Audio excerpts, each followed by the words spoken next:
వాళ్ళు విచిత్రంగా చూస్తున్నారు. అరే ఏం బ్రహ్మానంద రెడ్డి కట్టాడమైందే ఈ కట్టజాల కట్టెవైన తీరా కట్టేందుకు ఇప్పుడు? అరే నీకు చమత్కారంగా హాస్యంగా మాట్లాడుకుంటూ ఒక 10 మంది స్నేహితులు కలిసి బనగానపల్లి అంతా తిరుగుతున్నారు. ఆ బనగానపల్లి నవాబు గారి దేవుడి ముంగటికెళ్ళి ఒక్కడేసారి 10 మంది. ఆ సమయానికి నవాబు గారు కచ్చేరి మీద సభ చేసుకుంటా ఆయన ఎదురుగా కూర్చున్నారు. ఆ రోజుల్లో తురకల పరిపాలన. ఆ దేవుడి ముంగటికెళ్ళి పోవాలంటే ఒక్కడు లేదా ఇద్దరు పోవాలి. ఇట్లా 10 మంది 20 మంది ఒక్కసారి మందగా పోవద్దు. వీళ్ళు 10 మంది ఒక్కసారి పోయింది. నవాబు ఎదురుగా కూర్చుంటున్నాడు. అరే చౌద్దార్ కోనేగా జానే వాले ఎవడా పోయితాడు उसको बुला यार अरे వడకరాపో. ఆ జవాన్ వెళ్ళి బయటకు. ఆ జవాన్ వెళ్ళి అరే ఓ మనిషి అరే గట్లా పోతాయి ఇక్కడ దొర పిలుస్తా ఉన్నాయి మీకి దొర పిలుస్తా ఉన్నాయి ఇట్లా ఇట్లా. ఆ జవాన్ పిలిచిండు. బ్రహ్మానంద రెడ్డి అనుకున్నాడు అరే నేను దొరని కూడా చూడాలి. అరే ఆయన చూడాలంటే మామూలుగా టైం ఎవరికి దొరకదు, ఆయన ఎవరికి టైం ఇయ్యడు. ఇప్పుడు రాగానే నాకు అవకాశం వచ్చింది, ఆయనను కూడా చూస్తే అయిపోతుంది అని బ్రహ్మానంద రెడ్డి నవాబు గారి దేవుడికి వెళ్ళిండు. నమస్కారం అండి దొరగారు. ఆదాబ్ ఆదాబ్ అచ్చా అచ్చా కొనే బేటా తూ ఎవర్రా నువ్వు? నేను అచ్చమ్మ గారి కుమారుని దొర. అచ్చా అచ్చా అచ్చా అచ్చమ్మ కా బేటా హై? అచ్చమ్మ కొడుకు ఉన్నాయి. అరే అచ్చమ్మ కా బేటా ఓ ఏకి బేటా అచ్చమ్మకు ఒక్కడే కొడుకు మాకు తెలుసు. ఆ ఒక్క బేట ఆ ఏకి అందాత ఆ ఉన్న ఒక్కడు కూడా గుడ్డోడ ఉండే. అరే బిడ్డ నువ్వు గుడ్డోడ ఉంటివి కదరా? లేదోరా నాకు కళ్ళు కనపడుతున్నాయి. అచ్చా అచ్చా కళ్ళు కనపడతా ఉన్నాయి. అరే ఏ మందు తిన్నావు? ఎక్కడా పోయినావు? ఏ డాక్టర్ కు చూపించినావు? ఏ వైద్యుడు చూపించ? ఎందుకంటే నా రాజ్యంలో ఇంకా గుడ్డోళ్ళు చాలా మంది ఉన్నారు. ఆ మంది ఏదో చెప్తే అందరికి తినపెడతాం. అచ్చా బోలో బేటా నీకు కళ్ళు ఎట్లా వచ్చినాయి మాకే చెప్పు. ప్రభు మా అమ్మ ఎవరికి చెప్పకమన్నది. అరే ఎవరికి చెప్పకు, నాకే ఒక్కడికి చెప్పు. నీవు ఎవరికి చెప్పకు, నేను ఎవరికి చెప్ప, నాకే ఒక్కడికి. అది బోలో బోలో బేటా భయపడ, నువ్వు భయపడ. అచ్చా అచ్చా హిమ్మచ్చే ధైర్యంతో చెప్పు. మా అమ్మగారు కట్టించింది ఒకటి లోమటం. అచ్చా మాకి ఆజ్ఞ లేకుండా మీకు అమ్మ లోమటం కట్టింది. సరే సరే సరే మాఫీ పోని కట్టుకుంది. అయితే ఆ లోమటంలో ఉన్నారండి ఒక్కరు. ఎవరది? ఆది విరాట్ విశ్వ బ్రహ్మము అఖిల భువనములకు దైవము మా పోతులూరి వాస బ్రహ్మము పదములు సేవించిన వినుము శ్రీ శ్రీ శ్రీ శ్రీ విరాట్ పోతులూరు వీర బ్రహ్మేంద్ర స్వామి. మా అమ్మగారు కట్టించినటువంటి లోమఠంలో ఉన్నాడు ప్రభువు గురుదేవుల వారు.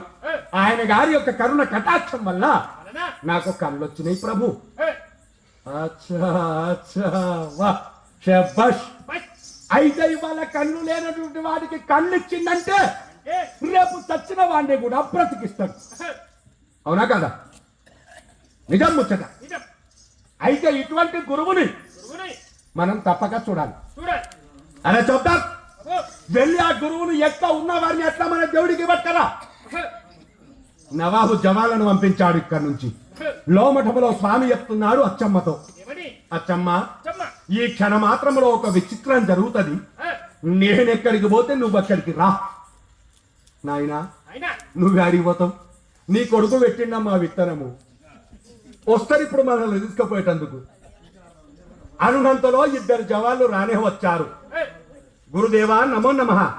మీది గురుశేల, మాది ప్రభుశేల. గురువుకి ఎంత అధికారం ఉంటుందో ప్రభువుకి అంత అధికారం ఉంటుంది. గురువు దగ్గరికి వెళ్తే రక్షిస్తున్నాడు, ప్రభు దగ్గరికి వెళ్తే శిక్షిస్తున్నాడు. కాబట్టి మిమ్మల్ని మా ప్రభుడు రమ్మనేనయ్యా, మా ప్రభుడు రమ్మనేనయ్యా, మరి మాతో రాగదరయ్యా. మిమ్మల్ని మా ప్రభుల వారు రమ్మన్నారండి. సంతోషం. అచ్చమ్మ రామ్మ పోదాము. అచ్చమ్మను తీసుకొని వెళ్ళండి స్వామి. ఆ స్వాముల వారు నవాబు గారి దేవుడికి వస్తా ఉంటే ఆ స్వామిని చూచి నవాబు గారు తట్టుపై నుంచి లేచి ఎదురుగా నృతుల నరించే, ఎదురుగా నృతుల నరించే, ఎంతో సేవల గావించే.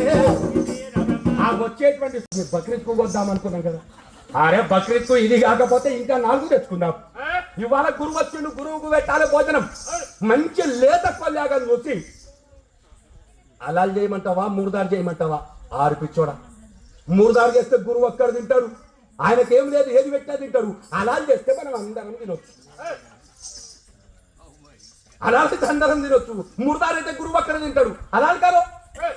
మరి అలాల్ అంటే ఏంది, ఆ మూడుదారు అంటే ఏంది? మూడుదారు అంటే పూర్తి గోసుడు, అలాల్ అంటే సగం గోసుడు. వీడు వాడి కూడి దాన్ని తినుడే, దాన్ని బతికించుకోవడా కాదు. మళ్ళా చూడు అలాలట మూడుదారట. అట్లా కాదండి, అలాలంటే వాళ్ళు మంత్రం జపం కానీ కాదనకూడదమ్మా. లోమఠం పేరిటనట తీసుకపో. అప్పుడు నవాబు గారు స్వాముల వారిని పూల పల్లాకిలో కూర్చొని ముందు కొమ్ము నవాబు ఎత్తుకున్నాడు. ఆయన భుజం పైనే స్వామిని కూర్చోబెట్టుకొని బనగానపల్లె గ్రామమంతా దింపారు స్వామిని. ప్రతి ఇంటి నుంచి కర్పూర మంగళహారతులతో స్వాముల వారిని సేవించుకొని యథావిధిగా మళ్ళీ లోమటముకు చేరగా జనను, లోమటముకు చేరగా జనను, లోలాక్షుని యతన చేర్చెను. యథావిధిగా స్వామిని లోమఠానికి చేర్చారు. ఆ సమయానికి వస్తున్నారు కరెక్ట్కి. ఎవరది? అన్నజ్జయ్య గారు వినండి, ఆగాలను చేరగనండి. మన బ్రహ్మదేవుడు వెళ్ళి దక్షిణ దేశంలో జన్మించాడు కదా అన్నజ్జయ్య స్వామి రామానంద తీర్థ. ఆయనకు ఏం అర్థమైతలేదు, ఎందుకు పుట్టినా ఏం చేయాలి ఏది తోస్తలేదు. అంత పిచ్చివాని మాదిరిగా మారి తిరుగుతున్నాడు. ఆ సమయానికి లోమఠం చెంతకొచ్చాడు. స్వామి చూచాడు, దానాయన నీ కొరకే చూస్తున్నా, ఇట్లా బిడ్డ ఇక నువ్వెక్కడ తిరగకు. అచ్చమ్మ ఇంతవరకు నన్ను ఎంతైతే గౌరవించినవో ఇదిగో ఇతడు కూడా నా అంతటి బంటు. నేనే అనుకో, నన్ను ఏ విధంగా సేవించుకున్నావో ఇతన్ని కూడా అదే విధంగా సేవించు. ఇదిగో బిడ్డ ఈ లోమఠానికి నువ్వు అధ్యక్షత వహించు, దీనికి నువ్వే పెద్ద పీఠాధిపతివి నువ్వే అని ఆ బ్రహ్మదేవుణ్ణి లోమఠానికి అధ్యక్షునిగా నియమించి, అచ్చమ్మ ఇంకా నేను వెళ్ళవలసినటువంటిది చాలా దూరం ఉన్నది, మరి నేను బయలుదేరుతాను అని అప్పుడు స్వాముల వారు పనుగానుపల్లెను వదిలిపెట్టి అక్కడి నుంచి బయలుదేరుతున్నారు గురుదేవుల వారు. ఎక్కడ వెళ్తున్నారు? దక్షిణ దిశకును చేరక గురుడు వెళ్ళుతున్నాడు.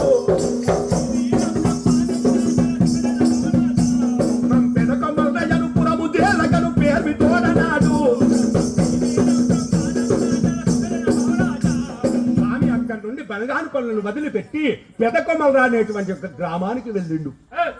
ఆ పెదకొమలకు వెళ్ళినప్పుడు అవిటివాడు చెవిటివాడు కురూపి పెద్ద దుర్గంధం వాసన దగ్గర గటువంటి వికృతము వికారమైనటువంటి రూపుతోని వెళ్ళిండట స్వామి. అలాంటి వికారమైనటువంటి రూపుతోని వెళ్ళిన స్వామి ఆ యొక్క పెదకొమలలో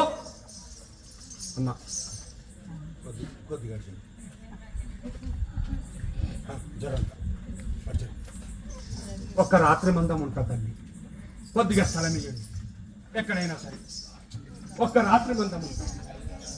పెదకొమలలో తిరుగుతున్నాడు స్వామి. నువ్వు నిమ్మలం కూర్చోతాను, దుబాయ్ నాయన వచ్చి కూర్చున్నట్టు అనిపిస్తున్నాడు. ఆ పెదకొమలలో తిరుగుతున్నాడు. కొద్దిగా స్థలం ఈయన, ఒక్క రాత్రి మందం ఉంటా, ప్రొద్దులు లేచి వెళ్ళిపోతా, కొద్దిగా స్థలం ఇయ్యండి. పెదకొమలలో గ్రామమంతా తిరిగినా గాని ఈగ కాలంత జాగ దొరకలే స్వామికి. ఎంత దుర్మార్గులైపోయిండ్రురా, నాకే ఇంత స్థలం దొరకడం లేదంటే అందుకే భూదేవి వచ్చి నాతో మొరబెట్టుకున్నది. పాపం ఎక్కువైందని చెప్పి ఇప్పుడు వీళ్ళని తిడుతున్నా భస్వమైపోతారు. ఈ గురు రూపంలో తిట్టరాదు కొట్టరాదు. స్వామి కొంతవరకు దయామయండై ఆ ఊరి వెలుపలకి వెళ్ళిండు. అక్కడ ఒకటి ఉన్నది. ఏమిటది? ఒక శివాలయంబును గనెను, ఒక శివాలయంబును గనెను, కనికరించి నటడటు గనెను. ఆ ఊరి వెలుపలకు వెళితే అక్కడ ఒక శివాలయం ఉన్నది. ఆ శివాలయమునకు పూజారి, ఆయన పేరు రామబ్రహ్మం. ఆ రామబ్రహ్మం దగ్గరికి మన కథానాయకుడైనటువంటి వీరబ్రహ్మం గారు వెళ్ళారు. నమస్కారం నాయన. నమస్కారం నమస్కారం. దూరం దూరం దూరం. మనిషివంతా వికారంగా ఉన్నావు, జర దూరం ఉండు నాయన. ఏం సంగతి ఇటు, ఏం సంగతి, ఎందుకు వచ్చినావు? ఏం లేదు నాయన, ఒక్క 4 రోజులు గీడు ఉందామని. కూర్చోడా, నువ్వు మనిషివంతా వికారంగా ఉన్నావు, గీడాడు ఉంటావా? అరే వీడికి మంచి మంచి వాళ్ళు వస్తుంటారు, నువ్వు అంత వికారంగా ఉన్నావు, గీడాడు ఉంటావు అని మళ్ళీ ఆలోచన చేసుకున్నాడు. అరే ఆయన వద్దంతకు ఈ గుడి నేను కట్టించింది కాదు, నా అయ్య కట్టించింది కాదు, ఊరోళ్ళు అందరు కలిసి కట్టించిన గుడి. నేను వద్దంటే నాకేమొస్తుంది? ఇగో ఓ పెద్ద మనిషి, సరే ఉండిగా నేనెందుకు వద్దంటే కానీ ఉండేది